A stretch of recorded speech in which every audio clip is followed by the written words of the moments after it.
Nithin lion 2024 টি-20 world কাপের জন্য সে তার দুইটা সেমিফাইনালিস্ট টিম ঘোষণা করে দিয়েছে। মানে যে দুইটা টিম সেমিফাইনাল খেলবে, একটা হচ্ছে যে অস্ট্রেলিয়া তার নিজের দেশ, দ্বিতীয়টা শুনলে আপনি অবাক হয়ে যাবেন। দ্বিতীয়টা কি ভারত? না। ইংল্যান্ড? সেটাও না। নিউজিল্যান্ড, সাউথ আফ্রিকা একটাও না, সেটা হচ্ছে যে পাকিস্তান। হ্যাঁ, পাকিস্তান। আপনি শুনলে অবাক হয়ে যাবেন যে সে পাকিস্তানকে কেন চুজ করলো, আর সেটা নিথিন লায়নই জানে। তো আমি এই নিয়ে আপনাকে একটা ডিসক্রাইব দিতে পারি। পাকিস্তানের টিম এখন কোনো রকম ভাবে স্ট্রং না। আপনাকে বলি তো, পাকিস্তানের টিমের সিচুয়েশন এখন প্রচন্ড খারাপ। নতুন নতুন প্লেয়ারগুলো আসছে, তারা পারফরমেন্স করছে না। দ্বিতীয়ত হচ্ছে যে ক্যাপ্টেন চেঞ্জ করার জন্য কিছুটা হলেও টিম বিগড়ে গেছে। আবার ইন্টারন্যাশনাল ক্রিকেটে তারা অনেক স্ট্রাগল করছে। আবার পাকিস্তানের ফাস্ট বলারগুলো ইনজুরির পর কামব্যাক করেছে, তাদের পারফরমেন্স তেমন কিছু না, মানে তাদের পারফরমেন্স আগের মতো নেই। আবার স্পিনারের কথা বললে স্পিনারেরও তেমন কোনো ছন্দ নেই। ব্যাটিং অ্যাটাকের কথা বললে আপনি তো জানেন যে আয়ারল্যান্ডের বিরুদ্ধেও হেরে গেছে ফার্স্ট টি-20টা, এবং নিউজিল্যান্ডের সি টিম এসে তাদেরকে হারিয়ে দিয়েছে। এই সব কিছুর পরেও নিথিন লায়ন চুজ করে নিল সেমিফাইনালিস্ট অস্ট্রেলিয়া এবং পাকিস্তানকে। তার নজরে পাকিস্তানের টিম ফেভারিট অস্ট্রেলিয়ার সাথে দুইজন মিলে তারা সেমিফাইনাল খেলবে। তো কি ভেবে সে এমন বললো, চলুন এর কিছু উদাহরণ আমি আপনাকে দিচ্ছি।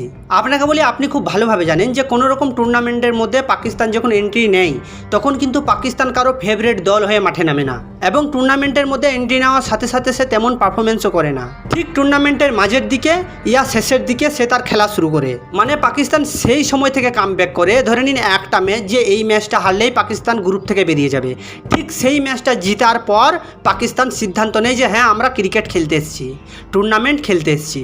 আপনি দেখুন না, 2017 চ্যাম্পিয়ন ট্রফি সে 8 নম্বরে ছিল। মানে চ্যাম্পিয়ন ট্রফির মধ্যে 8টা টিমের খেলা, আর সে ছিল 8 নম্বরে, মানে সবার শেষে। এবং ওখান থেকে পাকিস্তান এমনভাবে পারফরমেন্স শুরু করেছিল যে ভারতের মতো টিমকে ওয়ান সাইড ম্যাচ হারিয়ে দিয়েছিল।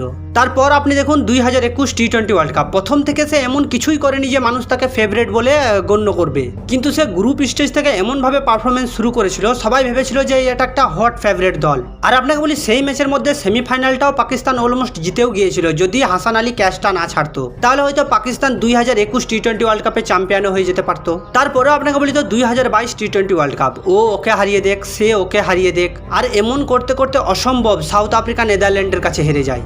আর আপনাকে বলি তো, সেই সাউথ আফ্রিকা নেদারল্যান্ডের কাছে হেরে পাকিস্তানকে সেমিফাইনাল খেলার সুযোগ করে দেয়। আপনাকে বলি তো, 2022 টি-20 ওয়ার্ল্ড কাপেও ফাইনাল খেলেছিল পাকিস্তানের টিম ইংল্যান্ডের টিমের সাথে, আর সেখানেও পাকিস্তানের টিম কিন্তু ম্যাচ ফাঁসিয়ে দিয়েছিল যদি সাইন আফ্রিদি ইঞ্জুরির কারণে বেরিয়ে না যেত।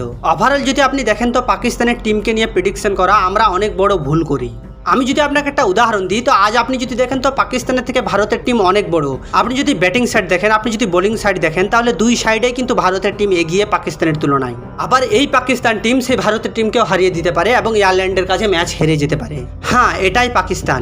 কেননা আফগানিস্তানের বিরুদ্ধে 282 রান করেও পাকিস্তান ম্যাচ হেরে যায়, এবং সেই ওডিআই ওয়ার্ল্ড কাপে নিউজিল্যান্ডের কাছে 401 রান টার্গেট পেয়েও পাকিস্তান ম্যাচ জিতে যায়।